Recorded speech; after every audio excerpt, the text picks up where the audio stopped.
మన ప్రభువును రక్షకుడైన యేసుక్రీస్తు నామంలో మీ అందరికీ శుభాలు వందనాలు తెలియపరుస్తూ 111వ రోజు సామెతల గ్రంథ ధ్యానంలో ఉన్నాం. నా వాయిస్ క్లియర్ ఉందా? దేవుడి అత్యధికమైన మహిమ ఈ కర్నూలులో దేవుడు అద్భుత రీతిగా వాడుకుంటున్నారు. ఆశ్చర్యమైన కార్యాలు దేవుడు చేయడం మేము గమనిస్తున్నాము. దేవుని సంధింపు, దేవుని కదలిక స్పష్టంగా గమనిస్తూ దేవుని గొప్ప చేస్తున్నాం. గడిచిన దినం 2 సెషన్స్లో చాలా ఆశ్చర్యకరంగా దేవుడు వాడుకున్నాడు. నాతో పాటు జాన్ ప్రవీణ్ అన్న కూడా ఉన్నాడు. కలిసి పరిచయం చేయడానికి దేవుడు కృపనిచ్చాడు. సామెతలు 21వ అధ్యాయం 28వ వచనం. కూట సాక్షి నశించును, విని మాట్లాడువాడు సత్యం పలుకును.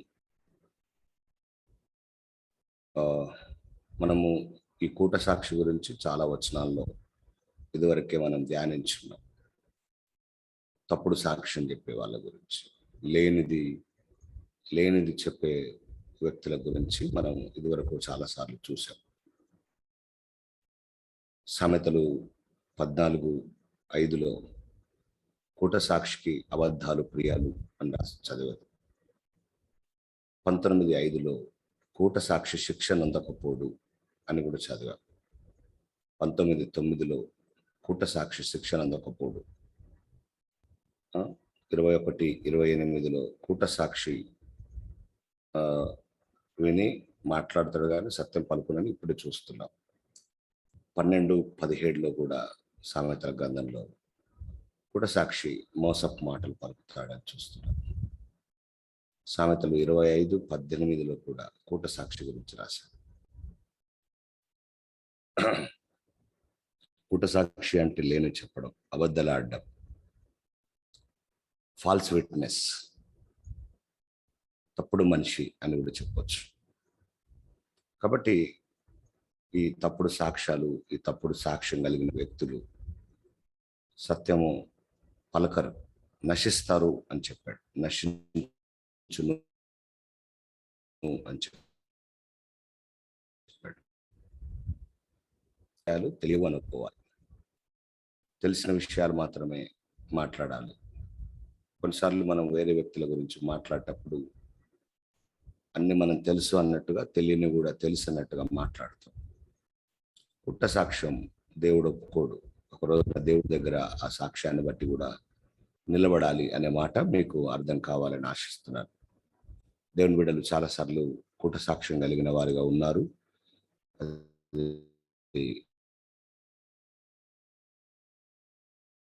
తెలుసు, ఎవరికి వారు వ్యక్తిగతంగా ఉంటాం. అయితే మీరు విషయాలు కొంచెం సీరియస్గా ఆలోచిస్తే మంచిది అని నేను జ్ఞాపకం చేస్తున్నాను.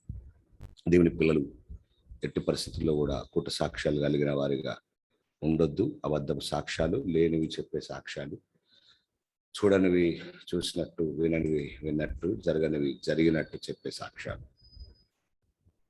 29వ వచనంలో మనము భక్తిహీనుడు తన ముఖమును మార్చుకొనును, యథార్థవంతుడు తన ప్రవర్తనను చక్కపరచుకొనును. ఎప్పుడు ముఖం మార్చుకుంటాడు భక్తిహీనుడు? చెప్తారా ఎవరైనా? ఎప్పుడు ముఖం మార్చుకుంటాడు భక్తిహీనుడు?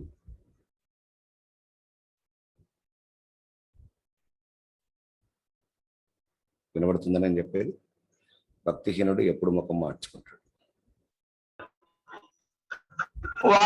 ఏదైనా రుజువు చేయబడినప్పుడు ముఖం మార్చుకుంటాడు. మాట్లాడేది తప్పురా అని దొరికిపోయినప్పుడా? అది ఇప్పుడు ఈ మాట్లాడేది తప్పురా అని చెప్పినప్పుడే మార్చుకుంది. అవును, అవును. ఒక మాట చెప్పండి మీరు. ఇప్పుడున్న ఇక్కడ నుంచి మనం 39 మంది ఉన్నాం కదా, 39 గ్రూప్స్గా. మీకు ముఖం మార్చుకునే అలవాటు ఉందా? ముఖం మార్చుకునే అలవాటు ఉందా అని అడుగుతున్నాడు. భర్త తిట్టినను, అనుకున్నది జరగలేదను, ఎవరో ఏమో అన్నారను ముఖం మార్చుకునే అలవాటు ఉందా? ఉంది, లేదు? లేదు. లేదు. స్త్రీలు చెప్పాలి, ఉందా లేదా? ఉంది ఉంది ఉంది ఉంది ఉంది ఉంది.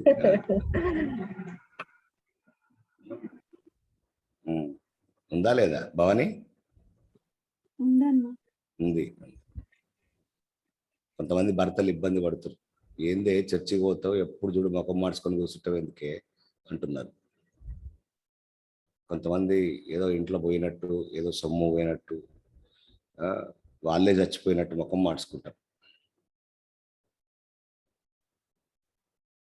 అయితే భక్తిహీనుడు తన ముఖమును మార్చుకోనడు. భక్తి కలిగిన వాడు ధైర్యంగా ఉంటాడు. విషయాన్ని అందుకే మనం చాలాసార్లు చూస్తున్నాం, నిరాశ అనేది అపవాది యొక్క ఆయుధం. ఒక వ్యక్తి నిరాశలో, నిస్పృహలో ఉన్నప్పుడు ముఖం మార్చుకుంటారు. తాము అనుకున్నది జరగలేనప్పుడు ముఖం మార్చుకుంటారు. తమది గెలవనప్పుడు, తమది సాధింపు లేనప్పుడు ముఖం మార్చుకుంటారు. ఏమండి, ఈ ముఖం మార్చుకునే అలవాటు చాలా మందికి ఉంటుంది. ప్రతి ఇంట్లో ఉంటుందేమో బహుశా. ముఖం మార్చుకునేటోళ్ళు ఇంట్లో 2-3 అని ఉంటారేమో, 4 ఉంటే. వాళ్ళ ముఖం చూస్తే అప్పుడు భయం అవుతుంది. ఎవరికి? వేరే వాళ్ళకు. ఎప్పుడు నవ్వే ఫేసు, అప్పుడు ఎమ్మటే సైతాన్ గాడి మీద కూర్చున్నట్టుంటుంది వాళ్ళ ముఖం. కాబట్టి భయపెడతారు వాళ్ళు, కొంతమంది ముఖం మార్చి భయపెడతారు. నిన్న ఈ డిస్కషన్ వచ్చిందన్న, మళ్ళీ ఈరోజు వచ్చిందా? ఇంట్లో వచ్చిందా? అంటే నేను ఆఫీస్ నుంచి వచ్చిన తర్వాత అంతా అయిపోయింది. అరౌండ్ 8:30కి అట్లా అమృత ఒకటేసారి చేంజ్ అయిపోయింది. ఏమైంది అని నాకు అర్థం కావట్లేదు. అప్పటి వరకు బాగానే అంటే నేను డైలీ బండి నేర్పిస్తాను అట్లా నేర్పించట్లేదు. అది ఏమైంది అట్లా ముఖం మార్చినావు అంటే అప్పుడు బండి గురించి అని తెలుసు. భార్యను ముఖం మార్చకుండా చేయడం అనే భర్త భారతదేశంలో లేడు. అవునన్న. మళ్ళీ చెప్పనా? వినిపించిందన్న. వినిపించిందా? భార్య ముఖం మార్చకుండా సాటిస్ఫై చేసే భర్త ఇంకా భారతదేశంలో పుట్టలేదని నేను అనుకుంటున్నా, బెంజమిన్తో సహా. అది పెద్ద పుస్తకమే రాయొచ్చు. భార్య ఏ సందర్భాల్లో ముఖం మాడుస్తుంది, పిల్లలు ఏ సందర్భాల్లో ముఖం మాడుస్తారు, మనం ఎప్పుడెప్పుడు ముఖం మాడుస్తామని పెద్ద పుస్తకమే రాయొచ్చు.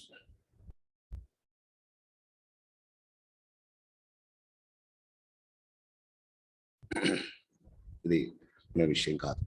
పిల్లలు కూడా టక్కున ముఖం మాడుస్తారు కదా ఒక మాట అంటే.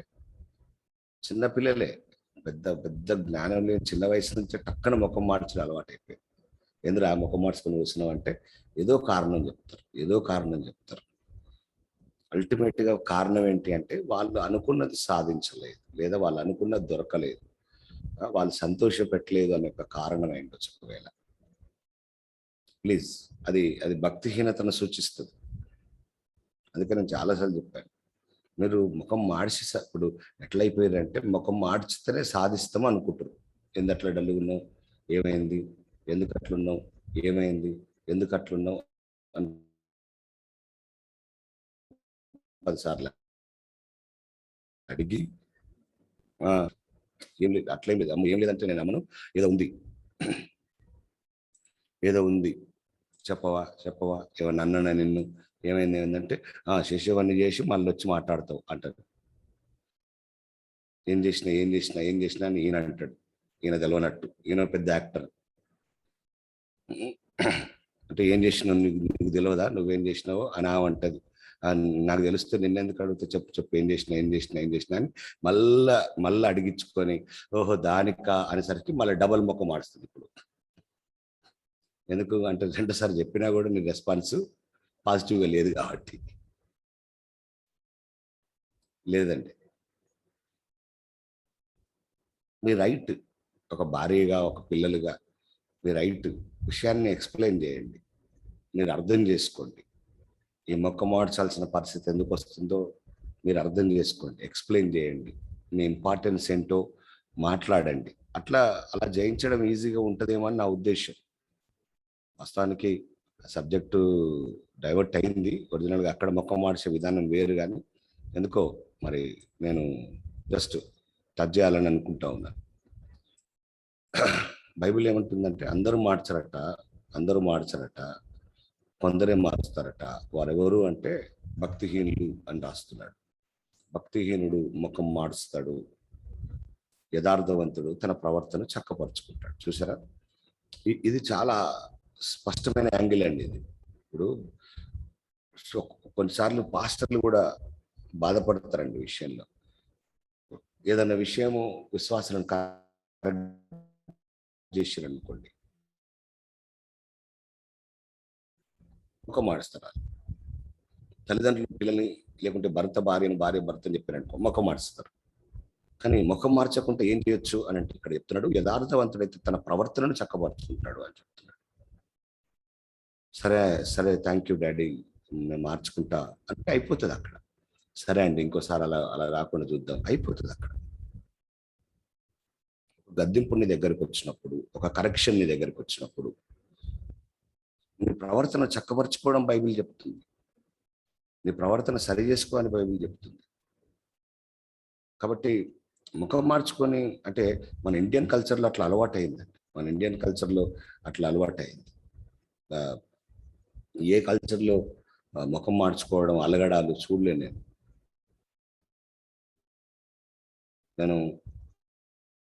ఒకసారి ఒక ఫారినర్స్ కపుల్స్కు కౌన్సిలింగ్ విషయాలు మాట్లాడుతూ ఉన్నాను. మాట్లాడుతున్నప్పుడు వాళ్ళతో నేను కొనసాగింపులు ఏం చెప్పినంటే, హస్బెండ్ అండ్ వైఫ్ డిఫరెన్షియేషన్ వచ్చేసి అడిగినప్పుడు అని అన్నట్టు. వాళ్ళు మళ్ళీ అడిగారు, ఏమైంది అని అడిగారు వాళ్ళు. ఏమైంది అన్నారు. అదే భార్య భర్తల మధ్యలో ఏదైనా తేడాలు వచ్చి అలుగుతారు కదా అంటే, భార్య భర్తల మధ్యలో తేడాలు వస్తే ఎందుకు అలగాలి అన్నాడు ఆయన. అసలు ఆ పదం లేదు వాళ్ళకి, తెలుసా? మనకేం అది కామన్ వర్డ్ తెలుసా? అలగడము, డల్లుగా ఉండడము, సాధించడం అనేది మనకు చాలా కామన్ వర్డ్. వాళ్ళు అలగరు, ముఖం మాడుస్తారు. ఆమండి ఎందుకు అలగాలి, నా భర్తనే కదా అంటే నేను సరి చేసుకుంటా, లేదు నేను చేయందంటే ఫైటింగ్ చేస్తా అన్నదాన్ని. అవునా, ఎంత మంచి స్పిరిట్ అనిపించింది నాకు. ఇక మనోళ్ళేమో అలిగి గిన్నెల సౌండ్ చేసి, వంట చేయకుండా, 2-3 రోజులు లేవకుండా, ఓ నాయన పెద్ద పెద్ద హంగామా. ఇంట్లో 144 సెక్షన్, పోలీసుల కాపలా ఉన్నట్టు ఉంటుంది ఇల్లంతా. అది భక్తిహీనతకు సాదృశ్యం. కాబట్టి మనం అట్లా అలవాటు అయ్యాం. ఎందుకంటే మా నాయనమ్మ అలిగేది, మా అమ్మమ్మ అలిగేది, మా అమ్మ అలిగేది, కాబట్టి ఇప్పుడు నేను అలగాలి అని నేర్చుకున్నాం మనం. మా అమ్మమ్మ ముఖం మాడిచేది, మా నాయనమ్మ ముఖం మాడిచేది, నేను ఇప్పుడు మాడవాలి అని నేర్చుకున్నాం. ఒరిజినల్గా క్రిస్టియన్ కల్చర్లో, క్రైస్తవ విశ్వాస కల్చర్లో అవసరం లేదు ముఖం మార్చుకోవాల్సిన అవసరం. రెండే చేస్తాం. ఒకటి ప్రవర్తన సరి చేసుకోవటం, తప్పైతే లేదు. ఒట్టిగానే అన్నాడు అంటే కనుక రెండోది ఏం చేయగలుగుతాం అంటే ఖచ్చితంగా వ్యతిరేకిస్తాం, మీరు అన్నది కరెక్ట్ కాదు అని. అంతే, ఎక్స్ప్లెనేషన్ ఇస్తాం, డిస్కషన్ చేస్తాం. సమస్య ఎక్కడుందంటే భార్యాభర్తలు డిస్కషన్ చేసే దగ్గర ఉంది, మాట్లాడుకునే దగ్గర ఉంది. ఇటువంటి విషయాలు భార్యాభర్తలు మాట్లాడుకోరు, సరి చేసుకోరు. మధ్యలో గ్యాప్ ఉంది, అందుకే వాళ్ళు ముఖం మార్చి సాధిస్తున్నారు. గ్యాప్ వచ్చేసింది భార్యాభర్తల మధ్యలో. విషయాలు అర్థం చేసుకునే విషయంలో ఎంత డిస్టర్బెన్స్ వచ్చేసింది. ఇదే ఈ వచనాన్ని మనం సామెతలు 14:8 కూడా చూసాం. కొంచెం రివర్స్గా చూసాం దాన్ని. తన ప్రవర్తనను కనిపెట్టు నిండుట వివేకుల జ్ఞానమునకు లక్షణము అని సామెతలు 14:8 ఇదే వచనాన్ని మనం మాట్లాడుకున్నాం. మీకు గుర్తుకుందో లేదో. ప్రవర్తనను కనిపెట్టుకోవాలి, ప్రవర్తన చక్కబరుచుకోవాలి, ప్రవర్తన మార్చుకోవాలి అనే కోణంలో ఈ మాటలు మనం చూడొచ్చు. 119వ కీర్తన 5వ వచనంలో, 119వ కీర్తన 5వ వచనంలో, ఆహా నీ కట్టడలను గైకొన్నట్లు నా ప్రవర్తన స్థిరపడి ఉండిన ఎంత మేలు అని కీర్తనకారుడు పాడుకుంటున్నాడు. నా ప్రవర్తన స్థిరపరచబడాలి, నా ప్రవర్తన మారాలి, నా ప్రవర్తన విధానం మార్చుకోవాలి. ఆ విధంగా మారులాగున నా జీవితము స్థిరపడితే ఎంత మేలు అని పాడుకుంటున్నాడు. కాబట్టి స్థిరపరచబడిన ప్రవర్తన, అంగీకరించబడిన ప్రవర్తన, లోబడే ప్రవర్తన దేవుని బిడ్డలకు ఉండును గాక. మన ప్రవర్తన మారాలి. సామెతలు 3:6 చూసాం కదా, నీ ప్రవర్తన అంతటి అందు దేవుని అధికారాన్ని ఒప్పుకో అని చెప్పిన మాట. చాలా మంది ప్రవర్తనను మార్చుకోవడానికి, దేవుని అధికారానికి ఒప్పుకోవడానికి ఇష్టంగా లేరేమో, అలా లేరేమో. కాబట్టి ఈ ముఖాన్ని మార్చుకుంటున్నారు. నాకు ఆశ్చర్యం అనిపించింది. ముఖాన్ని మార్చుకోవడం. ఒకసారి సామెతల 7లో చదివాను, గుర్తుకుందో లేదో. ఆ వేశ్య, వ్యభిచారపు స్త్రీ, వేశ్యావేశం వేసుకున్న కపటపు స్త్రీ సిగ్గుమాలిన ముఖం పెట్టుకుంది అని చదివాను. మీకు గుర్తుకుందా? సామెతల 7:13లో అది సిగ్గుమాలిన ముఖాన్ని పెట్టుకుంది. ఇదేంటి అంటే మార్చుకోవడాలు, సిగ్గుమాలిన ముఖాలు పెట్టుకోవడాల గురించి బైబిల్ చెప్పింది. అట్లాంటి ముఖాలు కావు, దేవుని బిడల ముఖాలు, దేవుని స్వరూపాలు. ఆ విషయాన్ని మీరు మర్చిపోద్దు. సామెతలు 11:5లో యథార్థవంతుల నీతి వారికి మార్గము సరళం చేస్తుంది. సామెతలు 11:5. భక్తిహీనుడు తన భక్తిహీనత చేత పడిపోతాడు. కాబట్టి మనము ఈ విధంగా అంటే ఈ లోకానుసారమైన పద్ధతిలో ఉండొద్దు. నేను చెప్తాను కదా, ఒక తల్లి తన బిడ్డకు నేర్పిస్తుంది. ఏమైంది, మీ ఆయన కోనిస్తాడు, కోనిచ్చిందా అంటే, లేదు మమ్మీ, ఎన్నిసార్లు అడిగిన సప్పుడు చేస్తలేడే అని అంటే, వాళ్ళ అమ్మ సలహా ఇస్తుంది. వాయిస్ రికార్డు ఉంది నా దగ్గర కూడా. వాళ్ళ అమ్మ ఏమని సలహా ఇస్తుందంటే, అలుగవే, వంట వండడం మానే, ఆయన వచ్చేసరికి మంచిగా నీట్గా రెడీ అయ్యి పౌండ్స్ పౌడర్ వేసుకొని కూర్చుంటున్నావు, మొత్తం గజిబిజిగా ఉండు, ముఖం కడుక్కోకు, డల్లుగా ఉండు, జుట్టంతా పైకి లాక్కో. అందుకే కదా నీకు దేవుడు రింగుల జుట్టు ఇచ్చింది. ఆ రింగుల జుట్టు దేవుడట, జుట్టు పైకి లేపు తనుకొచ్చిండట. జుట్టు అంత పైకి లేపుకో, ముఖం మార్చుకో, వచ్చేసరికి దయ్యం ఉన్నట్టు కనబడాలనే, అప్పుడు కదా వానిలో ఉన్న దయ్యం దిగొస్తుంది అని సలహా ఇస్తుంది తల్లి. నేను షాక్ అయినా. ఆ వాయిస్ రికార్డ్ నా దగ్గర ఉంది, వాళ్ళ ఆయన పంపించండి. ఇక చూడయ్యా, ఎందుకంటే ఇప్పుడు ఏదొచ్చినా కూడా పాస్టర్కే కదా పంపించేది. పాస్టర్గా ఇప్పుడు తప్పు చేసింది, వాళ్ళు పెళ్లి చేసి. ఇక చూడయ్యా, వాళ్ళ అమ్మ ఏం నేర్పిస్తుందో, ఇక నా భార్య మారుతాది, మనం ఎంత ప్రార్థన చేస్తే మారాలి అని భారత నాకు ఆ వీడియో పెట్టి. నేను షాక్ అయిన ఆడియో విని. ఆ భర్త ఎంత తెలివికల్లోడంటే, వాళ్ళ భార్య దాంట్లో రికార్డ్ ఆప్షన్ పెట్టిండు. వాళ్ళ భార్య ఎంత తెలివి తక్కువదంటే, ఆ ఫోన్లో రికార్డ్ ఆప్షన్ ఉన్న విషయం తెలియదు. అయ్యో దేవుడా,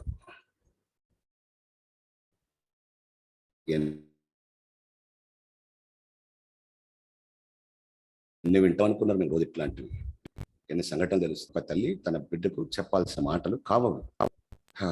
కాబట్టి జ్ఞానంగా ఉండండి, తెలివిగా ఉండండి, దేవునిలో ఉన్న వాళ్ళు ఎలా ఉండాలో అలా ఉండండి. అందుకే ప్రసంగిలో 8వ అధ్యాయం 1వ వచనంలో మనుషుల జ్ఞానం వారి ముఖమునకు తేజస్సునిచ్చును అన్నాడు. మనుషుల జ్ఞానం అట వారి ముఖానికి తేజస్సునిస్తుంది. దానివల్ల వారి మోటుతనం మార్చబడుతుంది అని రాయబడ్డది. కాబట్టి దేవుడు జ్ఞానము ఇచ్చాడు నీకు. ఆ జ్ఞానంతో, మనుషుల జ్ఞానమే ముఖానికి తేజస్సునిస్తే మరి దేవుని జ్ఞానం ఇంకెంత పవర్ఫుల్గా ఉంటుందో తెలుసా మీకు? కాబట్టి దేవుని బిడ్డలు జ్ఞానం కలిగి ఉండండి, దేవుని బిడ్డలు అజ్ఞానంగా ప్రవర్తించకండి. కాబట్టి నేను చాలా కపుల్స్ మీటింగ్లో కూడా చెప్పాను, ఇప్పుడు కూడా చెప్తున్నాను, ముఖం మార్చుకోవడం, అలగడం అనేది క్రైస్తవ సంస్కృతిలో లేదు, బైబిల్ సంస్కృతిలో లేదు. అది ఒప్పుకోదు బైబిల్. లోక సంబంధమైన సంస్కృతిలో మాత్రమే ఉంది. అది ఏ సిచ్యువేషన్ అయినా కానీ, అది ఎంత పెద్ద సిచ్యువేషన్ అయినా కానీ, దయచేసి ఇది మీరు అర్థం చేసుకోవడానికి ప్రయత్నించండి. అది స్త్రీలైనా సరే, పురుషులైనా సరే. ఒకవేళ అటువంటిది వచ్చినా వెంటనే మీరు దాన్ని జయించండి. అది ఎంత మాత్రం బైబిల్ ఒప్పుకునేది కాదు. ఓకేనండి. 30వ వచనం, సామెతలు 21వ అధ్యాయం 30వ వచనం. యెహోవాకు విరోధమైన జ్ఞానమైనను వివేచన అయినను ఆలోచన అయినను నిలువదు. యెహోవాకు విరోధమైన జ్ఞానమైన వివేచనైన ఆలోచన అయినా నిలువదు. ఎంత పవర్ఫుల్ అండి మాట. చాలాసార్లు దేవునికి విరోధమైన జ్ఞానాన్ని కలిగి ఉంటాం, చాలాసార్లు దేవునికి ఇష్టం లేని వివేచన చేస్తాం, ఆలోచన చేస్తాం. ఏమండి,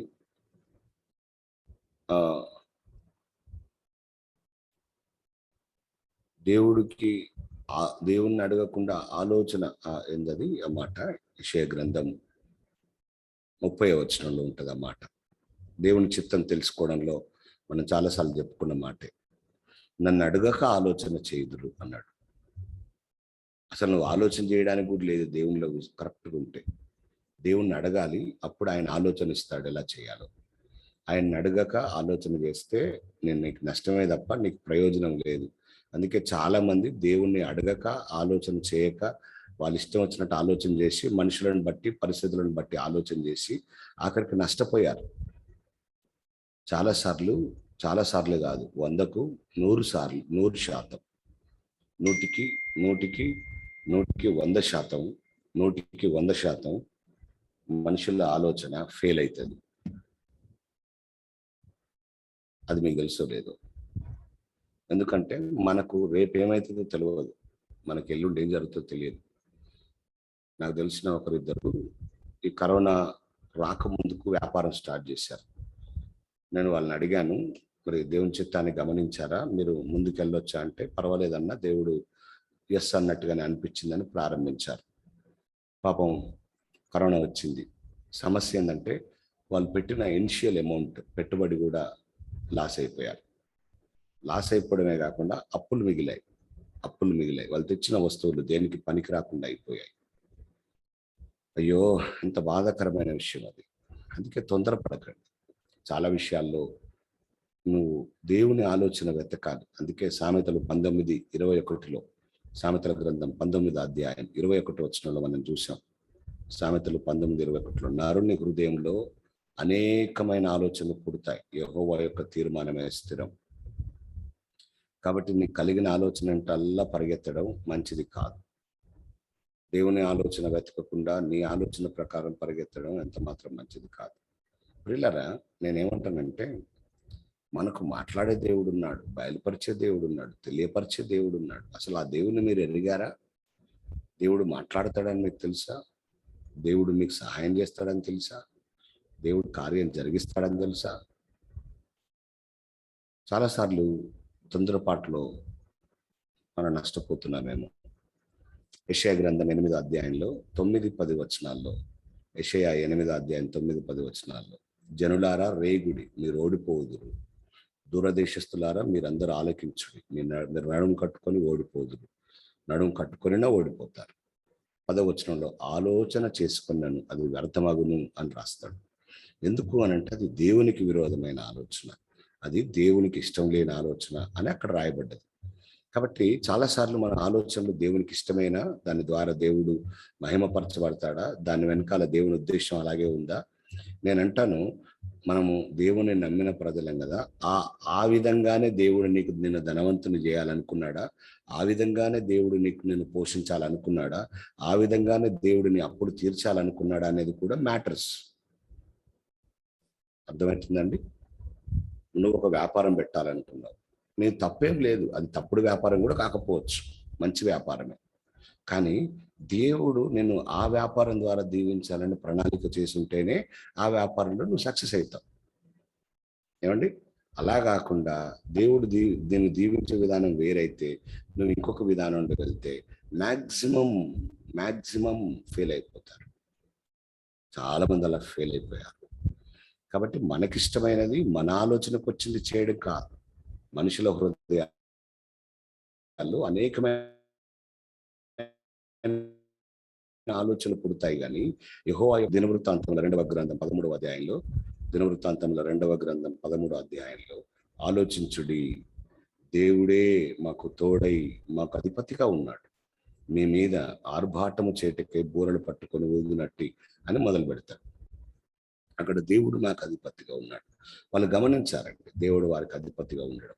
వాళ్ళు గమనించారు, వాళ్ళు దేవుని ఆలోచన క్రింద ముందుకు సాగడం. చాలాసార్లు దేవునికి విరోధంగా ఆలోచిస్తున్నాం. అందుకే కనీసం మీరు ఇట్లనే అడగండి, దేవా నీకు విరోధమైన ఆలోచన ఏదైనా, నీకు విరోధమైన జ్ఞానం ఏదైనా ఉంటే దయతో దాన్ని కొట్టివేయండి అని ప్రార్థనను చేయండి. కనీసం సామెతలు 21:30 అదే కదా, యెహోవాకు విరోధమైన జ్ఞానమైన, వివేచనైన, ఆలోచనైన. మూడు విషయాలు. దేవునికి విరోధమైన జ్ఞానము, దేవునికి విరోధమైన వివేచన, దేవునికి విరోధమైన ఆలోచన. ఈ మూడు నిలువవు. ఆలోచించారు, నిలువవు. చెప్పండి మీ పక్కలో. దేవునికి విరోధమైన జ్ఞానము, వివేచన, ఆలోచన నిలువదు. దేవునికి విరోధమైన జ్ఞానము, వివేచన, ఆలోచన నిలవదు. హల్లెలూయా. అందుకే చాలా మంది ఫెయిల్ అవుతున్నారు. అపోస్తల కార్యాలు అద్భుతమైన మాట ఉంటుందండి. అపోస్తల కార్యాల్లో 5వ అధ్యాయంలో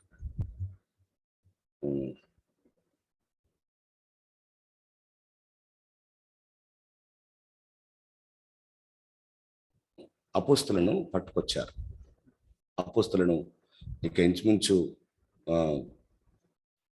ఉరిదీయాలి అన్నంత కోపం వచ్చేసింది, అక్కడ చంపేయాలి అన్నంత కోపం వచ్చింది. అయితే ఆ టైంలో మరి ఆ దైవజనుడు గమాలియేలు వచ్చి అపోస్తల కార్యాలు 5వ అధ్యాయంలో ఒక అద్భుతమైన మాట చెప్తాడు. 38వ వచనంలో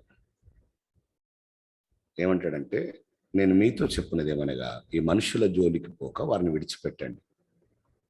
ఈ ఆలోచన అయినను ఈ కార్యమైనను మనుషుల వలన కలిగినదా వ్యర్థమగును, దేవుని వలన కలిగినదా దాన్ని మీరు వ్యర్థపరచలేరు. ఎంత గట్టిగా నమ్ముతున్నాడు ఆయన. మీరు ఒకవేళ దేవునితో పోరాడు వారగుదురుసుమి అని చెప్పాడు. మనుషుల వలనైతే వ్యర్థమవుతుంది, దేవుని వలనైతే వ్యర్థపరచలేరు.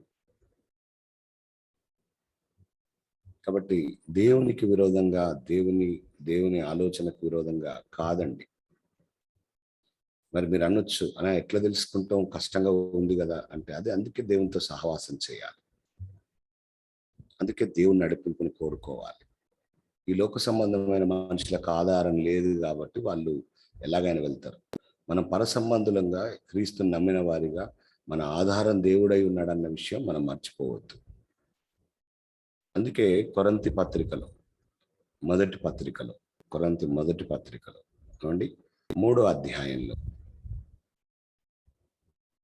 18 నుండి ఏమని రాస్తాడంటే, ఎవడును తన్ను తాను మోసపరుచుకోకూడదు. మీలో ఎవడైనను ఈ లోకమందు తాను జ్ఞానిని అనుకుని ఎడల నిజంగా జ్ఞాని అగునట్టు వాడు వెర్రివాడు కావలేను అని రాస్తాడు. చూడండి, మీలో ఎవడైనను ఈ లోకమందు తాను జ్ఞానిని అనుకుని ఎడల వాడు నిజంగా జ్ఞాని అగునట్లు ఏం కావాలి, వెర్రివాడు కావాలి అని రాశాడు. చూసారా, అంటే ఈ లోకంలో వెర్రివాడిగా ఉండాలి. ఈ లోక జ్ఞానము దేవుని దృష్టికి వెర్రితనమే. 19వ వచనంలో, జ్ఞానులను వారి కుయుక్తులు ఆయన పట్టుకొనును, మరియు జ్ఞానుల యోచనలు వ్యర్థములని ప్రభువుకు తెలియను. కాబట్టి ఆలోచించండి పిల్లలు, ఆలోచించండి మీరు సీరియస్గా. కాబట్టి మీ జ్ఞానంతో, మీ ఆలోచనతో, మీ ఉద్దేశంతో మనం చేయవలసిన వాళ్ళం కాదు. యెహోవాకు విరోధమైన జ్ఞానము నిలువదు. సామెతల గ్రంథం 15వ అధ్యాయంలో, సామెతలు 15వ అధ్యాయము 18వ వచనంలో, కోపేతురేకి వాడు కలహం రేపును, దీర్ఘశాంతుడు వివాదం నడుచును అని రాస్తూ కిందికి, జ్ఞానం గలవాడు తన తండ్రిని సంతోషపెడతాడని, జ్ఞానం లేనివాడు తల్లిని తిరస్కరిస్తాడని, అక్కడ బుద్ధి లేనివాడు, జ్ఞానం లేనివాడు అని ఒక పెద్ద లిస్ట్ మనం అక్కడ గమనించవచ్చు. ఒక లిస్ట్ మనకు కనబడుతుంది, ఒక లిస్టును మనం చూస్తాం. కాబట్టి దేవుని బిడ్డలం అండి మనం. మళ్ళీ నేను ఫైనల్గా ఏమంటానంటే, మనం దేవుని బిడ్డలం కాబట్టి చాలా జాగ్రత్తగా దేవునికి ఇష్టమైన వాడిగా మనం జీవించడం అనేది దేవుడు కోరుకునే విషయం. కాబట్టి అజ్ఞానంగా ఉండకండి, అజ్ఞానంగా ప్రవర్తించకండి. ఇది 30వ వచనం. 31వ వచనం, సామెతలు 21:31 వచనం.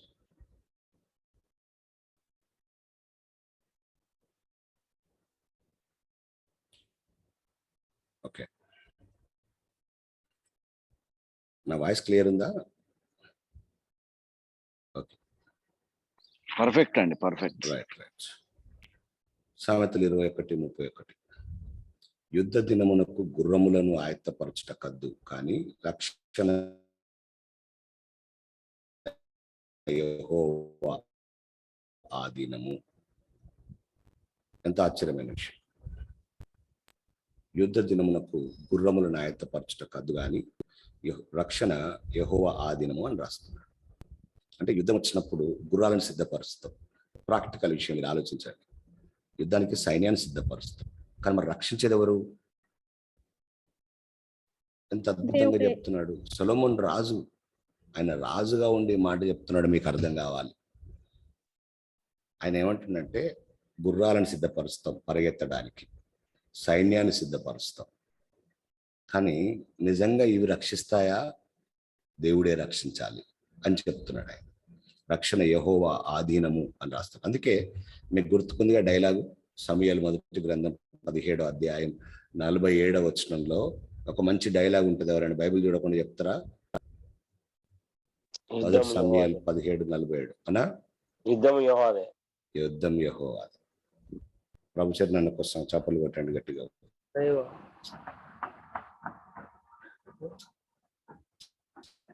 సారీ, యెహోవా గొప్ప మాట అంటది. కాబట్టి అసలు ఆ స్థాయికి రావాలి మనం, ఆ స్థాయికి వచ్చేసేయాలి.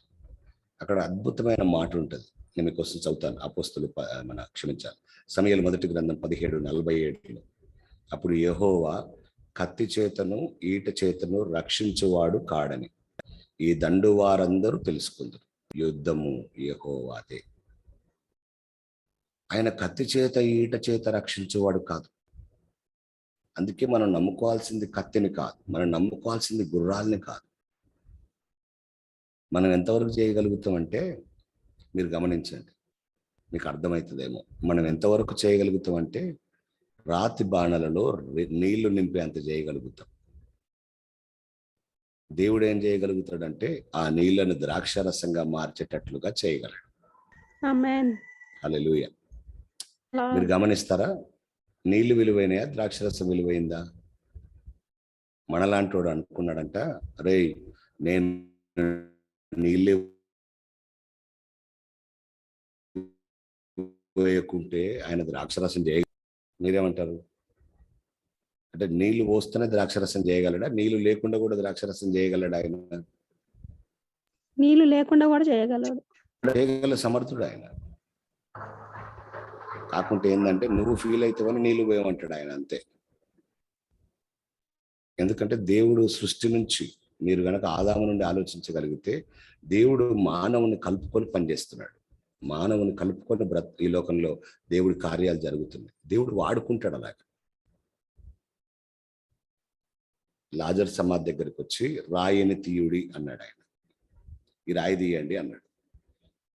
రాయి తీశారు. లాజరు బయటికి రానగానే లాజరు బయటకు వచ్చాడు. నేను నాలాంటి వాడు అన్నాడంట, లేకుంటే మీలాంటి వాడు అన్నాడంట, లేకుంటే మనలాంటి వాడు అన్నాడంట, నేను రాయి తీయకపోతే లాజరు బయటికే రాకపో అన్నాడంట. సాధ్యమేనది? కరెక్టేనా? అంటే నువ్వు రాయి తీస్తే చచ్చిపోయినాడు బయటకు వచ్చిండా? నువ్వు రాయి తీస్తేనో, ఏమండి, నువ్వు నీళ్లు పోస్తేనో, మనలాంటి వాడు అన్నాడంట, అరే అసలు 5 రొట్టెలే నేను ఇవ్వకపోతే ఇంతమందికి భోజనమే రాకపో అన్నాడంట. రక్షణలు ఎలాగుంటుందంటే, మ్యాన్ పార్ట్, గాడ్స్ పార్ట్.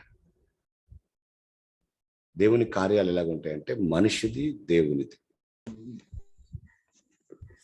ఇలాగుంటుంది అనుకోండి. 1 దేవుడు, 0 మనిషి, 2 కలిపితే 10 అవుతాయి. ఇది మీకు అర్థం కావట్లా. నువ్వు 0 ఎప్పటికైనా, నీ పక్కకు ఆయన నిలబడగలిగితే నువ్వు 10 అవుతావు. కాబట్టి దేవుణ్ణి కలుపుకొని బ్రతకండి, దేవుణ్ణి కలిగి బ్రతకండి. గుర్రాలను సిద్ధపరచగలవు, గుర్రాలను ఆయత్తపరచగలవు, కానీ రక్షణ యెహోవా స్వాధీనము. ఆమేన్. అది మనకు అర్థం కావాలి. అందుకే అన్ని విషయాల్లో కూడా దేవుడి మీద ఆధారపడడం, దేవునికి ఒప్పుకోవడం చాలా ప్రాముఖ్యం. నేను ఎగ్జామ్స్ రాసే పిల్లలకు, చదువుకునే పిల్లలకు కూడా ఏం చెప్తానంటే, మీరు చదవండి, నువ్వు హార్డ్ వర్క్ చేయాలి, అది తప్పు కాదు, నువ్వు హార్డ్ వర్క్ చేయి, కానీ ఫైనల్గా అటర్మోస్ట్గా grace, God's grace and favour of God, అది నీకు సహాయం చేస్తుంది. ఇప్పుడు ఇక్కడ మనం అందరం చదువుకున్న వాళ్ళమే కదండి. ఎగ్జామ్ వాళ్ళకి వంగనే అక్షరాలన్నీ పెద్ద పెద్దగా ఎగిరిపోయినట్టుగా అనవాళ్ళే మీకు. మీరు అనుకున్న ప్రశ్నలు రాకపోయేసరికి ఉన్నాయన్నీ మైండ్లో డిలీట్ కాలే. కన్ఫ్యూజ్ కాలే? అసలు అరే అన్ని జవాబులు చదువుకున్నాం కానీ, అన్ని ఆన్సర్స్ చదువుకున్నాం కానీ అసలు ఏ ఆన్సర్ ఏ ప్రశ్నకు చదవలే. అట్లా కాలే మీకు? యోబు అయింది ఎప్పుడైనా? ఆన్సర్స్ అన్ని చదివినాం కానీ అసలు ఈ ఆన్సర్స్ ఏ క్వశ్చన్ కింద రాయాలన్నా మర్చిపోయిన రోజులు ఉంటాయి. కన్ఫ్యూజ్. ఇప్పుడు ఈ కరోనా బాపత్ వీడియోలు ఎన్ని రాలే ఇప్పుడు? మొత్తం చదివే మర్చిపోయి, మీ స్కూల్ పేరు ఏం పేరు రా అంటే మర్చిపోయిన వాళ్ళు, మీ సార్ పేరు ఏం పేరు రా అంటే మర్చిపోయిన వాళ్ళు, అసలు నువ్వు ఏం క్లాస్ రా అంటే మర్చిపోయిన వాళ్ళు ఎంతమందిని మనం చూడలే. దేనికైనా అల్టిమేట్గా ఫైనల్గా దేవుడి సహాయం. అందుకే ఆయన స్వాధీనమైన చాలా విషయాలు ఉన్నాయండి. ఆ స్వాధీనమైన దేవుడి విషయాలు మనం ఒప్పుకోవాలి. అందుకే 20వ కీర్తన మీరు చాలాసార్లు చదివే ఉంటారు. 7 నుండి 9 వచనాల్లో కొందరు రథములను బట్టి, కొందరు గుర్రాలను బట్టి అతిశయపడుదురు, మనమైతే మన దేవుడైన యెహోవా నామమును బట్టి అతిశయపడుదుము అని రాశాడు. నీకున్న ఆస్తులను బట్టు, నీకున్న పేరుని బట్టు, నీకున్న అంతస్తుని బట్టు నువ్వు అతిశయపడొద్దు. నా అతిశయం అంతా దేవుడే. ఆమేన్. ఏమండి? ఎందుకంటే చాలాసార్లు మనకున్న ఏదో చిన్న చిన్న విషయాలను బట్టి అతిశయపడితే, దేవుడినే పక్కకు పెడితే అది వ్యర్థం. అట్లా అతిశయపడ్డ వాళ్ళందరూ ఎందులోకి పనికి రాకుండా అయినట్టుగా నేను కూడా చూశాను చరిత్రలో కొంతమందిని. వాళ్ళకున్న ఆస్తులను బట్టి, అంతస్తులను బట్టి, వాళ్ళకున్న ఫెసిలిటీస్, ఎబిలిటీస్ని బట్టి అతిశయపడ్డోళ్ళు ఆఖరికి అవేవి లేకుండా మిగిలారు. అందుకే 33వ కీర్తన 17వ వచనంలో 33వ కీర్తన 17వ వచనంలో రక్షించుటకు గుర్రము అక్కరకు రాదు అని రాస్తాడు. రక్షించడానికి గుర్రం అక్కరకు రాదు, అది దాని విశేష బలము చేత మనుషులను తప్పింపజాలదు అని రాశాడు. మనుషులను తప్పింపజాలదు అని రాశాడు. మనుషులను తప్పింపజాలదు అని రాశాడు. అర్థం కానియండి మీకు ఈ మాటలు. మనం అనుకుంటాం కానీ గుర్రాలు రక్షించం. కానీ 18వ వచనం ఏమంటుందంటే, వారి ప్రాణమును మరణం నుండి తప్పించుటకును, కరువులో వారిని సజీవులుగా కాపాడుటకును యెహోవా దృష్టి ఆయన యందు భయభక్తులు గల వారి మీదను, ఆయన కృప కొరకు కనిపెట్టుకుని వారి మీదను నిలుచుచున్నది అని రాస్తున్నాడు. కాబట్టి రక్షించాలన్నా, కాపాడాలన్నా అల్టిమేట్గా మనకు కావాల్సింది దేవుడే అనే మాట నేను మీకు జ్ఞాపకం చేస్తున్నాను. అందుకే మీకు ఈ కంఠస్థ వచనం తెలుసా? జకరియా 4:6 చెప్తారు ఎవరైనా చూడకుండా? నేను అందియనా? శక్తి చేత కాదు, బలం చేత కాదు, నా ఆత్మ ద్వారానే. ఆమేన్, ఆమేన్. అంటే అట్లా అందిస్తే మీరు చెప్తారు అన్నట్టు. శక్తి చేతనైనను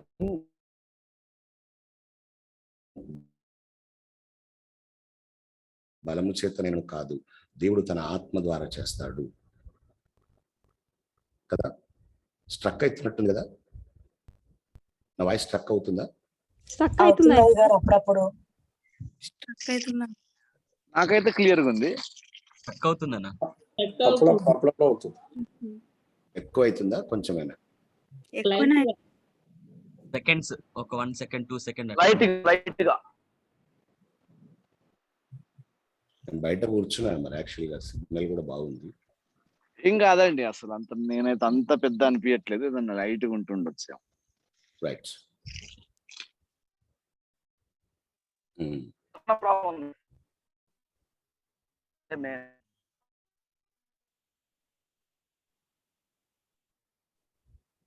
కీర్తన 10వ వచనంలో, 147వ కీర్తన 10వ వచనంలో, గుర్రముల బలమునందు ఆయన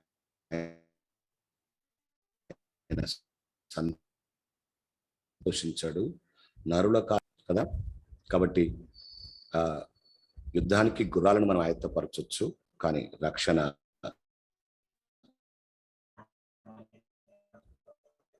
యెహోవా ఆధీనము. కిబించడానికి ప్రయత్నించండి ప్లీజ్. మీరు కష్టపడవచ్చు, మీరు ప్రయాసపడవచ్చు, ఏమండి, మీరు ఇంకా ఏమైనా చేయొచ్చు, కానీ నేను అనుకుంటుంది దేవుడే అని. మీరు ప్రాక్టికల్గా ఒక మాట చెప్పనా? అదే చదువుతారు, అదే టీచర్ దగ్గర చదువుతారు, అదే క్లాస్లో చదువుతారు, అందరు సక్సెస్ కారండి. కొంతమంది సక్సెస్ అవుతారు దాంట్లో. నేను దాన్ని దేవుడి కృప అనే భాషలో కూడా నేను దాన్ని వాడతాను. కాబట్టి మనకు అర్థం కానివ్వండి కొన్ని విషయాలు. మనం ఎంత ప్రయాసపడ్డా దేవుడు సహాయం చేయకుంటే సాధ్యము కాదు. సామెతలు 21:31 యొక్క అంతిమ ఉద్దేశం అది. అల్టిమేట్ మీనింగ్ అక్కడ తీసుకుందాం.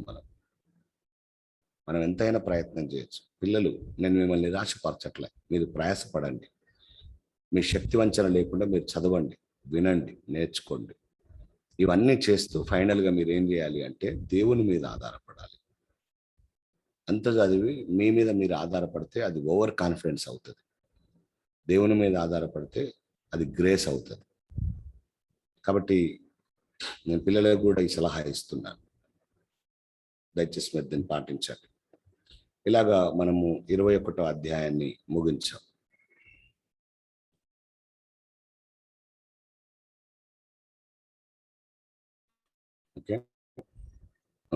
ఓకే. తర్వాత సామెతలు 22వ అధ్యాయంలోకి మనం వెళ్ళొచ్చు. ఇది మీకు నాకు తెలిసి సురేష్ పాస్టర్ పంపించినట్టు.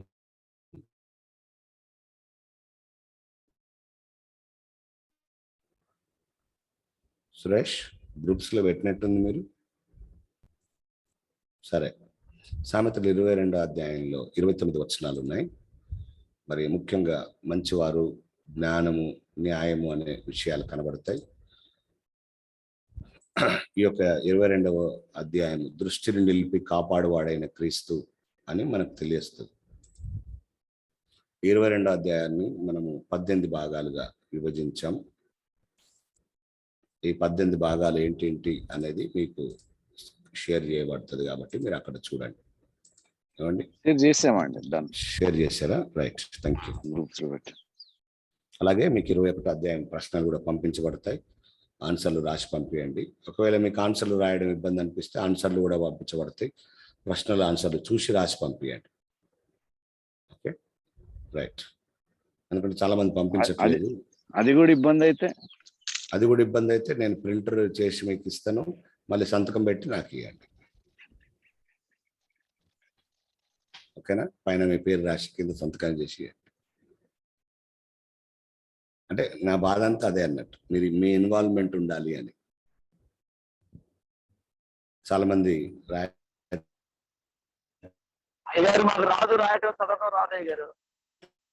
లేదని మీ పరాబద్ధం ఆడరంటారు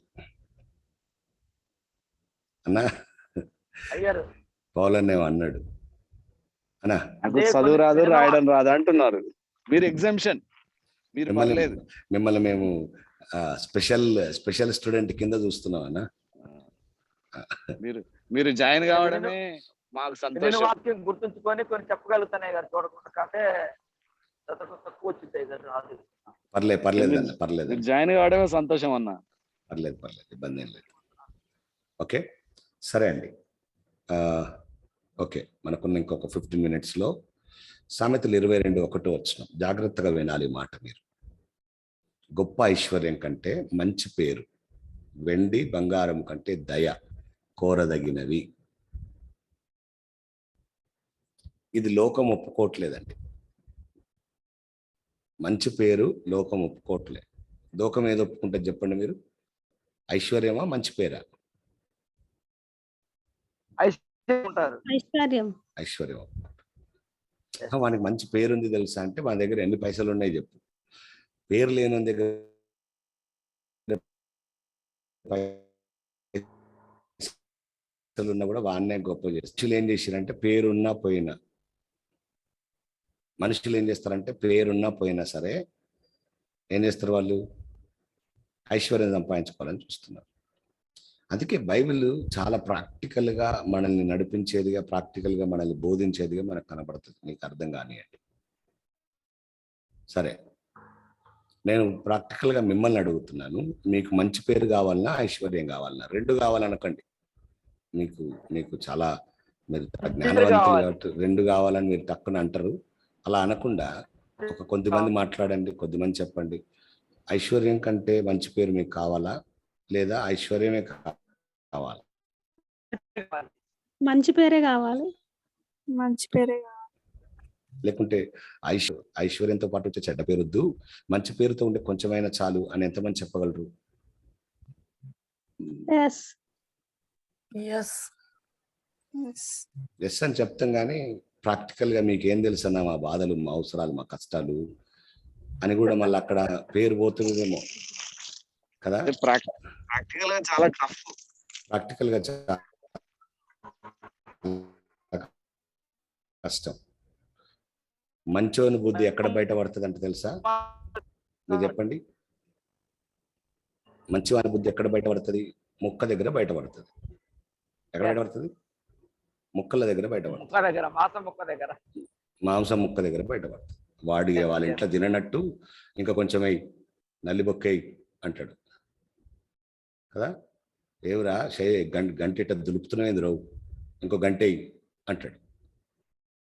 అన్న ప్లేట్ నిండి వేసినా కదా అంటే నీ సొమ్మేం పోయిందిరా, ఆ ఫంక్షన్ చేస్తాడు మా చుట్టం కాదా, వానికి ఇప్పుడే 50 రూపాయల కట్నం చదివిపించి వచ్చిన ఏయ్ అంటాడు అన్నట్టు. అది పరిస్థితి. వాడికి మంచి పేరు ఉండే, కానీ ముక్క దగ్గర బయటపడ్డది వాడి మంచి పేరు ఏందో. అంటే అలా వాళ్ళ కొన్ని విషయాల దగ్గర మంచి పేరు పోతుంది.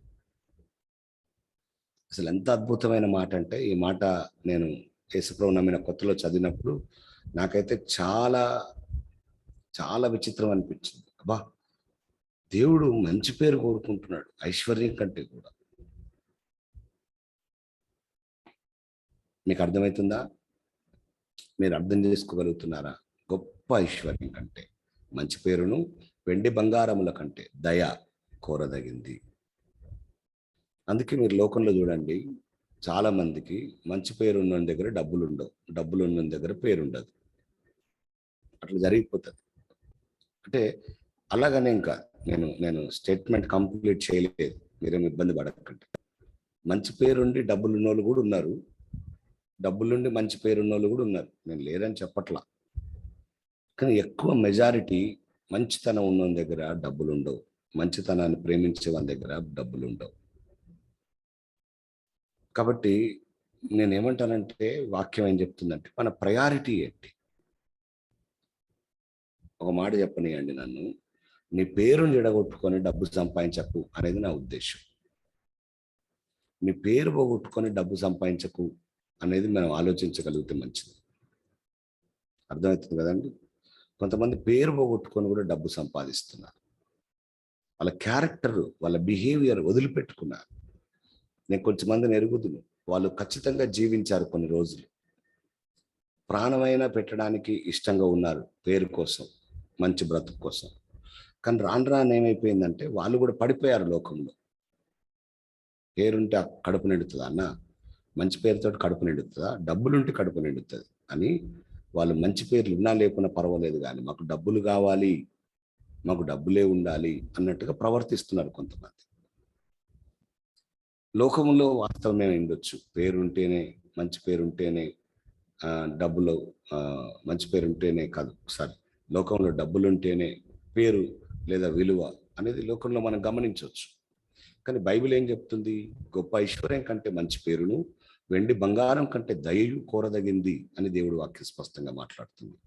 రండి, సామెతల గ్రంథం 3వ అధ్యాయం 34వ వచనంలో, సామెతలు 3వ అధ్యాయము 34వ వచనంలో మనం అక్కడ స్పష్టంగా ఏం చదువుతామంటే, అపహాసకులను ఆయన అపహసించును, దీనుని ఎడల ఆయన దయ చూపించును అని రాస్తాడు. దయ దీనత్వంలో వస్తుంది. ఏమండి, సామెతలు 17 చదవండి. సామెతలు 17 రాసుకోండి లేదా చదువుదాం. సామెతలు 17వ వచనంలో, నీతిమంతుని జ్ఞాపకం చేసుకున్నట ఆశీర్వాదకరం అని అక్కడ ఏమంటాడంటే, భక్తిహీనుల పేరు అసహ్యత పుట్టిస్తుంది. దేవునికి భక్తిహీనుల పేరు అసహ్యాన్ని పుట్టిస్తుంది, జాగ్రత్త. అందుకే మన పేరు కాపాడుకోవాలి. అనండి మీ పక్క వాళ్ళతో, మన పేరు కాపాడుకోవాలి. మీరు నమ్మిన నమ్మకున్న మా చిన్నతనాన పేరు కాపాడుకోవడానికి పేదరికం అనుభవించిన వాళ్ళు తెలుసు నాకు. క్రైస్తవులే కాదండి, హిందువులలో, అన్యులలో కూడా అలాంటి వాళ్ళు ఉన్నారు. పేరు పోతుంది, పేరు పోగొట్టుకోకుండా ఉండాలని పేదరికం అనుభవించడం చూసాం మేము. ఆ పేరు కోసం పరువుగా బ్రతికిన వాళ్ళని చూసినాం. కానీ ఇప్పుడు రివర్స్ అయింది. మీరు చూసారా? పేరు లేకున్నా పర్వాలేదు, పైసలు కావాలి అంటున్నారు. అరే ఆ పని చేస్తే, అరే వాడికి ఆ పని ఎందుకు చేసిండా, వానికి ఉన్న పేరంతా పోయింది అంటున్నారు కొంతమందిని పట్టుకొని. అరే అదేంది అంటే, వాడి పేరు ఉన్నా లేకున్నా వాడికి తెలియదు ఆ పని చేసేటప్పుడు పేరు పోద్దని. తెలుసు, అంత మాత్రం వివేచించడా?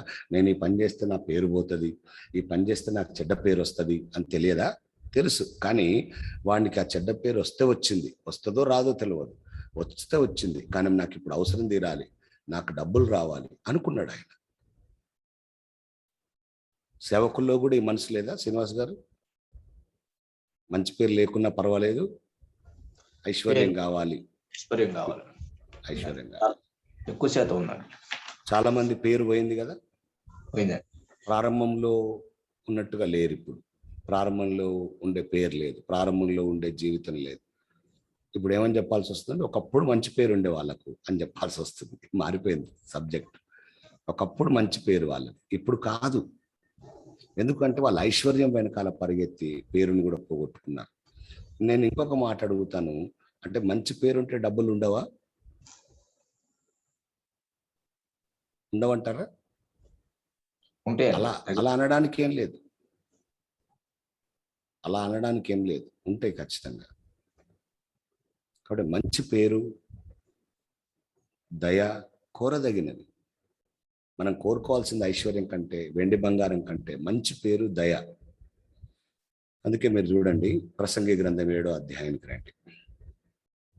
ప్రసంగి 7వ అధ్యాయం వచ్చిన మీకు గుర్తుకుందా? సుగంధ తైలం కంటే మంచి పేరు మేలు, ఒక జన్మదినం కంటే మరణ దినమే మేలు. చదివాం కదూ? సుగంధ తైలం కంటే, సుగంధ తైలం అంటే ఒరిజినల్ గా ఆ దినాల్లో సొలొమోను చెప్తున్న ఈ కాలంలో సుగంధ తైలం అనేది ఒక పెద్ద పెద్ద రేటుతో కూడుకున్నది. ప్రేషియస్ పర్ఫ్యూమ్ అని ఉంటుంది ఇంగ్లీష్లో. ప్రేషియస్ పర్ఫ్యూమ్ అంటే ఆ దినాల్లో అది పెద్ద ఆస్తి, అందరి దగ్గర ఉండదు ఆ తైలం, ధనవంతుల దగ్గరే ఉంటుంది. ఆయన ఏమన్నాడంటే, ధనవంతుల దగ్గర ఉండే సుగంధ తైలం కంటే మంచి పేరు కావాలి అన్నాడు ఆయన. ఎందుకో మరి సొలొమోనే మంచి పేరు గురించి మాట్లాడి ఆయనే ఆ పేరును పోగొట్టుకున్నాడు. ఈయనకు తెలుసు జ్ఞానం మంచి పేరు గురించి, కానీ పాపం ఈయనను ఎందుకు పోగొట్టుకున్నాడో నాకు చాలా ఆశ్చర్యం అనిపించింది. సరే, అయినా కూడా అనుభవంతో చెప్తున్నాడో జ్ఞానంతో చెప్తున్నాడో, మంచి పేరు మేలు, మంచి పేరు మేలు ఉన్నాడంటే 1వ అధ్యాయంలో పరమగీతంలో తెలుసు కదా, శూలమ్మతి సంఘమైతే వరుడు క్రీస్తై ఉన్నాడు, ప్రియుడు. 1వ అధ్యాయంలో 2వ వచనంలో లేదా 3వ వచనంలో, నీవు పూసుకొని పరిమళ తైలము సువాసన గలది. 3వ వచనం, నీవు పూసుకొని పరిమళ తైలము సువాసన గలది, నీ పేరు పోయబడిన పరిమళ తైలముతో సమానం. పేరు గురించి రాస్తున్నాడు. మీరేమంటారు? ఇక్కడ పెద్దవాళ్ళు చెప్పండి. ఇప్పుడు పేరు గురించి పెద్దగా ప్రయాసపడట్లేదు కదా, నా పేరు ఎట్లుంటేంది, నేను మంచి పేరు తెచ్చుకుంటే ఏం లాభం అన్నట్టుగా ప్రవర్తిస్తున్నారు కదా. డాక్టర్ గారు, మీ అనుభవంలో చాలా మందిని చూస్తుంటారు కదా, డాక్టర్ గారితో చాలా పరిచయాలు, చాలా మంది వస్తుంటారు కదా. పేరు కోసం ప్రయాసపడుతున్నారా? పేరు లేకున్నా పర్వాలేదని ప్రయాసపడుతున్నారా జనాలు లోకంలో? పేరు లేకున్నా పర్వాలేదు అనుకుంటున్నారు. పేరు లేకున్నా పర్వాలేదు అనుకుంటున్నారు. అసలు పేరుంటే ఏమొస్తుంది అనే పరిస్థితికి వచ్చింది. అదే మన చిన్నతనాన ప్రాణం పోయినా పేరు కాపాడుకున్నారు. మన అమ్మ నాన్న వాళ్ళు ప్రాణం పోయినా పేరు కాపాడుకున్నారు కదా. పేదరికం అనుభవించిన పేరు కాపాడుకున్నారు కదా. పెద్ద పెద్ద స్థాయిలో ఉన్నోళ్ళు కూడా పేరు పోతుందంటే ఆస్తులు పోగొట్టుకున్నారు, కానీ పేరు పోగొట్టుకోలేదు. మోరల్ వాల్యూస్తో బ్రతికారు. ఇప్పుడు ఆ వాల్యూస్ లేవు. అది బాధాకరమైన విషయం.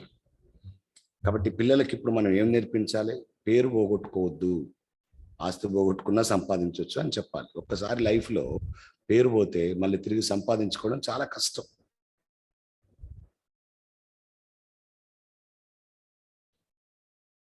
ఎందుకంటే ఎప్పుడు కలిసినా పలానా ఆయన అంటే ఇప్పుడు మంచిగా ఉండడం కానీ ఒకప్పుడు ఆయన మంచిగా లేడు అని చెప్తారు. ఒకసారి పేరు పోతే అంత తొందరగా మళ్ళీ తిరిగి మంచి పేరును సంపాదించుకోలేము. అందుకే అపోస్తుల కార్యాల 6వ అధ్యాయంలో ఒక సంఘటన జరిగింది. సంఘటన ఏంటి అని అంటే గొడవ. ఏం గొడవ అంటే భాష, హెబ్రీల భాష, గ్రీకు భాష. హెబ్రీల మీద గ్రీకు భాష మాట్లాడే యూదులు సనిగారు అని. ఎవరి మీద? హెబ్రీలు మాట్లాడే విధవరాండ్ర మీద. ఏమండి, అంటే విధవరాండ్ర మీద అంటే మనం ఇలా తీసుకోవాలి. ఇప్పుడు విధవరాండ్రు చిన్న వయసులోనే అవుతున్నారు, కానీ ఆ కాలంలో వృద్ధులే విధవరాండ్రుగా మిగిలేవారు. అంటే ముసలోళ్ళు. వీళ్ళు ఇప్పుడు ఏం ఎలిగేషన్ తెచ్చారంటే అందరూ ఒకటే కులం మనం భాషలో, లేదా అందరూ ఒకటే యూదులే. కానీ వీళ్ళు ఇప్పుడు ఎలిగేషన్ ఏంటి అంటే భాష డిఫరెన్సెస్ వచ్చింది. మేము హెబ్రీ మాట్లాడేటోళ్ళు, మీరు గ్రీకు మాట్లాడేటోళ్ళు. గ్రీక్ మాట్లాడేటోళ్ళు హెబ్రీల మీద ఏం చేస్తున్నారంట? చిన్న చూపు చూస్తున్నారు, సనగడం ప్రారంభించారట. అదేదో ఏ పాటో అది ఎక్కువ మందే ఉన్నట్టుంది ఆ గ్రూపు, ఈ విధవరాండ్ర గ్రూపు. ఈ హెబ్రీ విధవరాండ్ర మీద ఆలోచన రాగానే నాకు నిర్గమకాండం గుర్తొస్తుంది. హెబ్రీ స్త్రీలు చురుకుగా ఉన్నారంట, అందుకే వాళ్ళ భర్తలు తొందరగా చచ్చిపోయారు. సారీ, అంటే దాని ఉద్దేశం ఏంటంటే వీళ్ళు ఎక్కువ సంవత్సరాలు బ్రతికారని నా ఉద్దేశం. అది కాబట్టి వీళ్ళు చురుకుగా ఉండి విధవరాండ్రుగా మిగిలిపోయారు. వీళ్ళు అన్నిటికీ తప్పులు పడతారు, వీళ్ళు అన్నిటికీ తప్పులు పడుతున్నారు. అసలు అక్కడ ఏం జరుగుతుందండి? పరిచర్య జరుగుతుంది, వాక్యాన్ని బోధిస్తున్నారు, ప్రార్థనలు జరుగుతున్నాయి, అద్భుతాలు జరుగుతున్నాయి. వీటి మీద లేదు వీళ్ళ లక్ష్యం. వీళ్ళ మీద ఒట్టి విసరేస్తున్నాడు. మాకు సరిగ్గా పనులు లేకుంటే మెత్తటి ముక్కలు వేస్తలేరు, ఆ లివర్కాయలు గుండెకాయలు అన్ని పక్కకు పెట్టుకుంటుర్రు, మాకేమో అన్ని ఒక్కిపోయినాయని మాకేస్తుర్రు అని గొడవలు స్టార్ట్ చేశారు. చాలా మంది ఇలాంటి కంప్లైంట్స్ నేను విన్నాను. పెళ్లి బాగానే జరిగిందమ్మా, వాడు ముక్కనే వేయలేదమ్మా అని, లేకుంటే ఏం వంటలమ్మా, ఆ వంటలు బాగానే లేవని, ఇక రకరకాలైన కామెంట్స్. ఎందుకంటే శరీరానుసారులు శరీర విషయముల మీద మనసు ఉంచుతారు. కాబట్టి వాళ్ళకి ఆలోచన అంతా ఏముంటుంది? తిండి మీద, ఇంక వేరే వేరే వాటి మీద. ఈ సనగడం ఎక్కడికి వెళ్ళిందంటే అపోస్తుల దగ్గరికి వెళ్ళింది. అపోస్తులు ఏం చేశారంటే శిష్యులను పిలిచారు. అపోస్తుల కార్యాల 6వ అధ్యాయం 2వ వచనం, మేము దేవుని వాక్యము బోధించటం అని ఆహారం పంచిపెట్టుట యుక్తము కాదు. వాళ్ళన్నారు, అసలు భోజనం పెట్టే పని మాదా అంటే? పాపం అప్పటి వరకు వాళ్ళు భోజనాన్ని పెడుతూ, వాక్యాన్ని చెప్తూ, ప్రార్థన చేస్తూ అన్ని వాళ్ళే మేనేజ్ చేస్తున్నారు పాపం. అసలు అదన్నీ అర్థం చేసుకోవాలి కదా. వాళ్ళు ఇప్పుడు ఏమన్నారంటే, ఇక ఇది మా పనా? మేము వాక్యం విడిచిపెట్టి భోజనం పెట్టడం మా పనా? మీకు వచ్చిన వాళ్ళకి ఆకలే కళ్ళు తిరిగి కింద పడి గౌరవడతారని పెడితే మీరు అన్ని విషయాలన్నీ వేరువేరుగా చేస్తారు ఎందుకు అని వాళ్ళు అన్నారు. 3వ వచనంలో, సహోదరులారా, ఆత్మతోనూ జ్ఞానముతోనూ నిండుకొని మంచి పేరు, అక్కడ ఉంటుంది ఆ మాట, మంచి పేరు పొందిన 7 మనుషులను మీలో ఏర్పరచుకోండి. ఎందుకు? ఈ వృద్ధుల ఈ విధవరాండ్రకు భోజనం పెట్టడానికి, చూసుకోవడానికి ఎవరు కావాలంటున్నారు అంటే మంచి పేరు కలిగిన వాళ్ళు కావాలి, ఆత్మతోను జ్ఞానంతో నిండుకున్న వాళ్ళు కావాలి. ఎక్కడ పని చేయాలి వీళ్ళు? కిచెన్లో పని చేయడానికి. చాలా మంది పాస్టర్లు నేర్చుకోండి, కిచెన్లో పని చేయడానికైనా కూడా మంచి పేరు ఉన్నోడు కావాలి, జ్ఞానం ఉన్నోడు కావాలి, ఆత్మ ఉన్నోడు కావాలి. దేవుని పనిలో ప్రతి ఒక్కరూ ప్రశస్తమైన వాళ్ళే. విశ్వాసులారా నేర్చుకోండి. నీ పని కిచెన్లో ఉండేదైనా నీది ప్రశస్తమైన పని దేవుని దృష్టిలో. నీ పని చర్చి ఉడిచే పనైనా ప్రశస్తమైన పని. దేవుని నామంలో నువ్వు బాత్రూమ్లు కడిగే పనైనా ప్రశస్తమైన పని. There is no big difference. అది చాలా మందికి అర్థం కావట్లేదు. అందుకే ఆ పనిని వాళ్ళు వంట వచ్చినోని పట్టుకరండి, మంచి కండబలం ఉన్నోని పట్టుకరండి అనలేదు. వాళ్ళు ఆత్మతోనూ జ్ఞానముతో నిండుకొని మంచి ప్రతివాడిగా మిగిలిన 7 పట్టుకొని వచ్చారు. అందుకే మంచి పేరు, మంచి పేరు. 7వ అధ్యాయం రండి. అపోస్తల కార్యాలు 10వ వచనం, 7వ అధ్యాయం 10వ వచనంలో మోషే గురించి స్టెఫన్ చదువుతూ, బోధిస్తూ, ప్రకటిస్తూ దయను జ్ఞానమును ఐగుప్తు రాజైన ఫరో ఎదుట అతనికి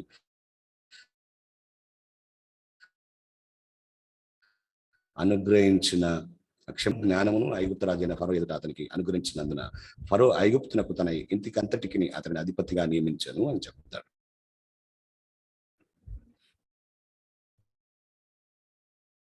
యోసేపును అధిపతిగా నియమించడానికి అందుకే మంచి పేరు దయ కోరదగినది. అందుకే ఎస్తేరు గ్రంథం మీరు చదివితే 2వ అధ్యాయంలో 9, 15, 17 3 వచనాలు. ఎస్తేరు గ్రంథంలో 2వ అధ్యాయంలో 9, 15, 17 3 వచనాలు. ఏమండి? ఎస్తేరు 2వ అధ్యాయం 9, 15, 17 వచనాల్లో ఎస్తేరు దయ పొందేను అనే మాట చూస్తాం. అందుకే దేవుని బిడ్డలు ఈ 2 విషయాలను కోరుకోండి, మంచి పేరు మరియు దయ. మిగిలిన విషయాలు రేపు ఉదయకాలం చూద్దాం. దేవుడి మాటలు మన వెనుకల్లో ఫలింపచేయను గాక. శ్రీనివాస్ గారు ప్రార్థన చేసి ఆశీర్వాదం ఇవ్వండి. పరిశుద్ధుడైన మా తండ్రి, ప్రేమ కలిగిన మా మంచి ప్రభువా, నీ ఘనమైన నామాన్ని బట్టి మీకు వందనాలు, స్తోత్రాలు తెలియజేస్తున్నాం.